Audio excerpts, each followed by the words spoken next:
India Pakistan സംഘർഷ സാധ്യതയുടെ പശ്ചാത്തലത്തിൽ കേന്ദ്ര സർക്കാർ വിവിധ സംസ്ഥാനങ്ങൾക്ക് മുന്നറിയിപ്പ് നൽകി. അടിയന്തര സാഹചര്യങ്ങൾ നേരിടാൻ പൊതുജനങ്ങൾക്ക് പരിശീലനം നൽകാനും സംസ്ഥാനങ്ങളിൽ മോക്ക് ഡ്രില്ലുകൾ നടത്താനുമാണ് കേന്ദ്ര ആഭ്യന്തര മന്ത്രാലയം നിർദ്ദേശം നൽകിയിരിക്കുന്നത്. മെയ് 7-ാം തീയതി വിവിധ സംസ്ഥാനങ്ങളിൽ മോക്ക് ഡ്രില്ലുകൾ നടത്താനാണ് നിർദ്ദേശം. വ്യോമാക്രമണ മുന്നറിയിപ്പ് സൈറനുകൾ ആഭ്യന്തര മന്ത്രാലയത്തിന്റെ പേരിൽ സ്ഥാപിക്കാനാണ് പ്രധാന നിർദ്ദേശം. ആക്രമണമുണ്ടാകുന്ന പക്ഷം സ്വയരക്ഷ ഉറപ്പുവരുത്താനായി പൊതുജനങ്ങളും വിദ്യാർത്ഥികളും ഉൾപ്പെടെ സ്വീകരിക്കേണ്ട നടപടികളെക്കുറിച്ച് അവർക്ക് പരിശീലനം നൽകണം. എന്തെങ്കിലും തരത്തിലുള്ള അടിയന്തര സാഹചര്യങ്ങളുണ്ടായാൽ അപ്പോൾ സ്വീകരിക്കേണ്ട നടപടികളെക്കുറിച്ച് പരിശീലനം നൽകാനും ആവശ്യപ്പെട്ടിട്ടുണ്ട്. പ്രധാന കെട്ടിടങ്ങളുടെയും പ്ലാന്റുകളുടെയും സംരക്ഷണത്തിനായി സ്വീകരിക്കേണ്ട നടപടികളും തയ്യാറാക്കണമെന്ന് ആഭ്യന്തര മന്ത്രാലയം സംസ്ഥാനങ്ങൾക്ക് നിർദ്ദേശം നൽകിയിരിക്കുകയാണ്. അടിയന്തര സാഹചര്യങ്ങളിൽ ആളുകളെ ഒഴിപ്പിക്കാനുള്ള പദ്ധതികൾ സംസ്ഥാന തലത്തിൽ നവീകരിക്കുകയും അതിന്മേൽ പൊതുജനങ്ങൾക്ക് പ്രായോഗിക പരിശീലനം ഉൾപ്പെടെ നൽകാനും നിർദ്ദേശത്തിൽ പറയുന്നു. പാകിസ്ഥാന് നൽകിവരുന്ന സാമ്പത്തിക സഹായം നിർത്തലാക്കണമെന്ന്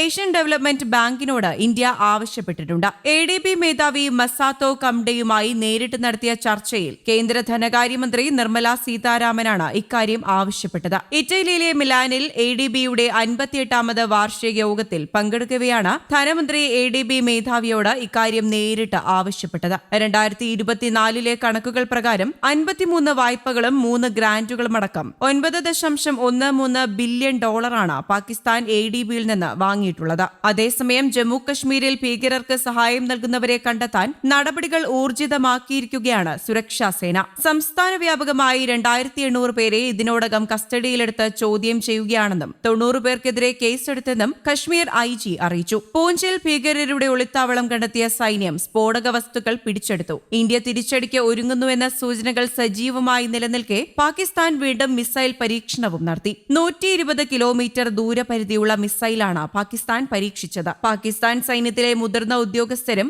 നയതന്ത്ര ഉദ്യോഗസ്ഥരും ശാസ്ത്രജ്ഞരും എഞ്ചിനീയർമാരും പരിശീലന വിക്ഷേപണത്തിന് സാക്ഷ്യം വഹിച്ചുവെന്നും റിപ്പോർട്ടുകളുണ്ട്. പഹൽഗാം ഭീകരാക്രമണത്തെ തുടർന്ന് ഇന്ത്യയുമായുള്ള സംഘർഷം രൂക്ഷമായിക്കൊണ്ടിരിക്കുന്നതിനിടെയാണ് നീക്കം. അതിർത്തിയിൽ സംഘർഷം അതിരൂക്ഷമാകുന്നതിനിടെ ചൈനീസ് അംബാസിഡർ പാകിസ്ഥാൻ പ്രസിഡന്റിനെ കണ്ടു. പഹൽഗാം ഭീകരാക്രമണത്തിലടക്കം പാകിസ്ഥാന് അനുകൂല നിലപാടുകളാണ് ചൈന നേരത്തെ സ്വീകരിച്ചിരുന്നത്. ഈ സാഹചര്യത്തിൽ സന്ദർശനം സുപ്രധാനമെന്നാണ് വിലയിരുത്തൽ. ഇതിനിടെ ഇന്ത്യയുടെ നീക്കം തടയുന്നതിനായി വിവിധ രാജ്യങ്ങളിലേക്ക് പാകിസ്ഥാൻ പ്രതിനിധി സംഘങ്ങളെ അയക്കാൻ നീക്കവും ആരംഭിച്ചിട്ടുണ്ട്. ഇന്ത്യയുമായുള്ള വ്യാപാരത്തിന് പാകിസ്ഥാൻ നിരോധനം ഏർപ്പെടുത്തി. പാക് വാണിജ്യ മന്ത്രാലയമാണ് ഉത്തരവിറക്കിയത്. ഇന്ത്യൻ ഉൽപ്പന്നങ്ങൾ സമുദ്ര, കര, വ്യോമമാർഗമോ മൂന്നാമതൊരു രാജ്യം വഴിയോ പാകിസ്ഥാനിലേക്ക് ഇറക്കുമതി ചെയ്യരുതെന്ന് ഉത്തരവിൽ നിർദ്ദേശിക്കുന്നു. മറ്റേതെങ്കിലും രാജ്യത്തിൽ നിന്നുള്ള ഉൽപ്പന്നങ്ങൾ പാകിസ്ഥാൻ വഴി ഇന്ത്യയിലേക്ക് കയറ്റുമതി ചെയ്യുന്നതിനും ഇന്ത്യയിൽ നിന്നുള്ള ഉൽപ്പന്നങ്ങൾ മറ്റേതെങ്കിലും രാജ്യത്തേക്ക് പാകിസ്ഥാൻ വഴി ഇറക്കുമതി ചെയ്യുന്നതിനും വിലക്കുണ്ട്. ദേശസുരക്ഷയും പൊതു താൽപര്യവും മുൻനിർത്തിയാണ് തീരുമാനമെന്ന് പാക് വാണിജ്യ മന്ത്രാലയത്തിന്റെ ഉത്തരവിൽ വ്യക്തമാക്കുന്നു.